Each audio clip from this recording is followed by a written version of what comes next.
सबसे बड़ी प्रॉब्लम होती है टाइम टेबल को फॉलो करना। बहुत सारे बच्चे टाइम टेबल बना तो लेते हैं, पर उनमें से सिर्फ 1 ही परसेंट बच्चे होते हैं जो उस टाइम टेबल को सही से फॉलो कर पाते हैं।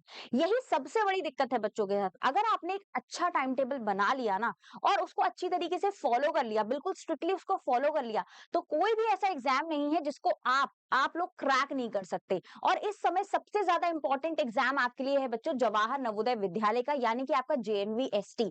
तो आज की इस वीडियो में मैं आपकी साइंस एजुकेटर गौरी आपके लिए एक बहुत ही बढ़िया टाइम टेबल लेकर आई हूं।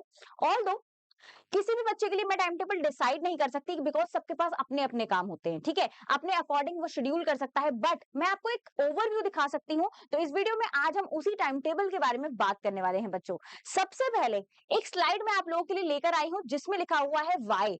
कोई भी चीज को करने से पहले अगर आपके माइंड में ये क्वेश्चन नहीं जाग रहा है ना कि हमें वो चीज क्यों करनी चाहिए, तो फिर फायदा नहीं है करने का, कोई जरूरत ही नहीं है करने की। अगर इस टाइम टेबल वाली वीडियो को देखने के बाद आपके माइंड में यही चीज नहीं आई, ये क्वेश्चन नहीं अराइज हुआ, ये क्यूरियोसिटी अराइज नहीं हुई कि मैम क्यों इस टाइम टेबल की जरूरत क्यों है, कोई तो जरूरत होगी ना, क्योंकि अगर जरूरत ही नहीं होती तो फिर हम चीजें क्यों कर रहे हैं।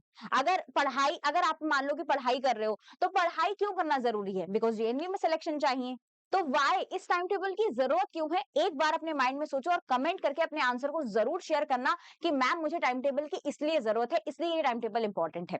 मैं आपको बताती हूँ बच्चों कि ये टाइम टेबल आपके लिए क्यों इंपॉर्टेंट है। सबसे पहली चीज, आपका जो टाइम टेबल है ना बच्चों, वो आपको क्या बताने वाला है, वो आपको बताने वाला है कि आपको कैसे अपने टाइम को डिवाइड करना है, ठीक है ना बच्चों, कैसे आप टाइम को डिवाइड करोगे। सबसे ज्यादा इंपॉर्टेंट है टाइम का मैनेजमेंट करना। अगर हमने टाइम का मैनेजमेंट नहीं करा ना, तो समय जो है वो ऐसे ही बीतता चला जाता है और हमारे हाथ कुछ भी नहीं लगता। तो इसलिए मैं आज आपके लिए एक टाइम को डिवाइड करके लेके आई हूं, आइए उसके बारे में बात करते हैं। सबसे पहला जो चीज है, टाइम टेबल बनाने से पहले आपको अपने समय को डिवाइड करना है, और कैसे आप समय को डिवाइड कर सकते हो वो आज हम इस वीडियो में देखने वाले हैं। सबसे पहले एक वीक की बात लेते हैं हम। ओवरऑल सिर्फ एक वीक से कैलकुलेट करेंगे तो हम 4 वीक का आगे खुद फॉलो कर पाएंगे, ठीक है बच्चे। एक वीक में आपके पास कितना टाइम है, आपके पास टाइम है 168 आवर्स का, ठीक है।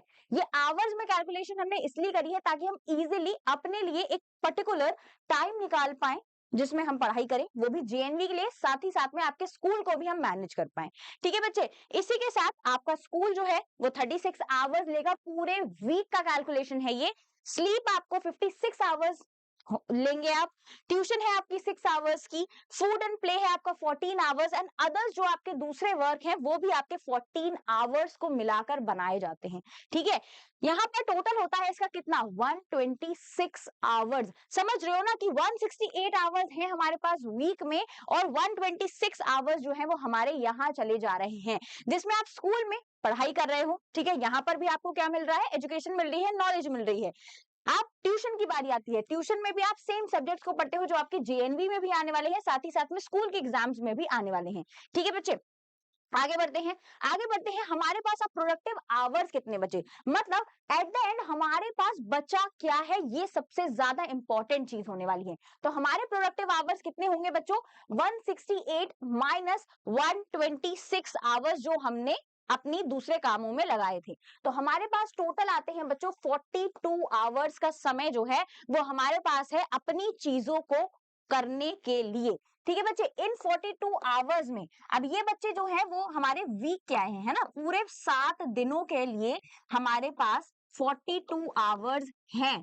तो अगर मैं एक सिंगल डे की बात करती हूं, तो एक सिंगल डे में हमारे पास कितना टाइम बचता है, 6 घंटे का टाइम। क्या ये इनफ नहीं है, 6 घंटे हैं हमारे पास अपनी टाइम को बदलने के लिए, अपने समय को बदलने के लिए, अपने एक ड्रीम को फॉलो करने के लिए। वो ड्रीम क्या है, वो है जेएनवीएसटी का बच्चों, है ना। तो आइए बात करते हैं। 2 आवर्स आप होमवर्क कर लो, स्कूल का स्टडी कर लो, जिसमें आप क्या पढ़ सकते हो, आप सेम सब्जेक्ट पढ़ सकते हो। आपके कितने सब्जेक्ट्स हैं, आप खुद जानते हो कि 4 सब्जेक्ट्स हो हैं बच्चों जेएनवी में, जो कि है इंग्लिश, हिंदी आपका लैंग्वेज बनाता है, साइंस एंड मैथमेटिक्स जो कि ज्यादा कॉन्स्टिट्यूएंट है, 30-35 मार्क्स को कॉन्स्टिट्यूएंट करते हैं, मतलब 70 नंबर का पेपर साइंस और मैथमेटिक्स से आने वाला है। इसका मतलब ये नहीं है कि लैंग्वेज पोर्शन आपके लिए बहुत बेकार की चीज है, नहीं, वो भी इंपॉर्टेंट है, बट मैथमेटिक्स और साइंस बहुत ज्यादा इंपॉर्टेंट है। ठीक है बच्चे, और डेली आपके पास वेदा एप्लीकेशन पर क्या होती है, वेदा ऐप पर आपकी होती है बच्चों लाइव क्लास। ठीक है, तो यहाँ पर भी आप क्या पढ़ते हो, हमने वीकली आपका शेड्यूल ऑलरेडी डिवाइड कर रखा है। मंडे ट्यूसडे आप साइंस पढ़ते हो, वेडनेसडे थर्सडे आप क्या पढ़ते हो, मैथमेटिक्स पढ़ते हो, एंड साथ ही साथ में फ्राइडे सैटरडे आप पढ़ते हो इंग्लिश एंड हिंदी का पोर्शन। ठीक है बच्चे, तो ये ऑलरेडी आपका एक पैक्ड शेड्यूल है जिसमें आप अपने सिलेबस को कवर करते जा रहे हैं। अब आपको बेसिकली क्या करना है, आपके पास बचते हैं बच्चों ये 2 घंटे का समय आपके पास बचता है, जो कि बहुत ही ज्यादा क्रूशियल होने वाला है। ठीक है बच्चों, इसमें आपको करनी है 1 घंटा, क्या 1 घंटा आपको प्रैक्टिस करनी है बच्चों मैथमेटिक्स के सब्जेक्ट की, बिकॉज इसमें सबसे ज्यादा न्यूमेरिकल्स का पोर्शन आने वाला है। हर एक क्वेश्चन को आपको सॉल्व करना पड़ेगा। डेली 1 घंटा मैथमेटिक्स को दीजिए, उसको सॉल्व कीजिए। इसके साथ आप 40 मिनट जो हैं या फिर 35 मिनट, जो भी बच्चा जैसा भी है पढ़ाई में उसके अकॉर्डिंग डिवाइड कर लेना। ठीक है, आप किसको दे सकते हो, आप दे सकते हो बच्चों साइंस को।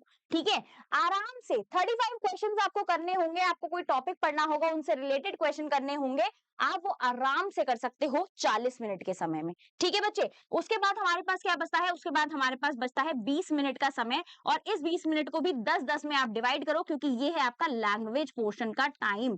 ठीक है, तो ये जो है बेसिकली ये 2 घंटे आपके इतने प्रोडक्टिव होने चाहिए, इतने प्रोडक्टिव होने चाहिए कि आपने अभी तक जितनी भी पढ़ाई करी है वो आप इस 2 घंटे में सम अप करके पूरी समरी निकाल पाओ, उनसे रिलेटेड क्वेश्चंस को कर पाओ, और इस तरीके से आप अपना टाइम मैनेजमेंट बहुत आसानी से कर सकते हो पूरे वीक का।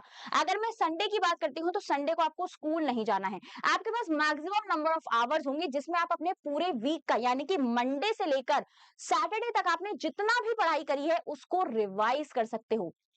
रिवीजन जो है ना वो सबसे बड़ा खेल है, इस चीज को हमेशा याद रखना।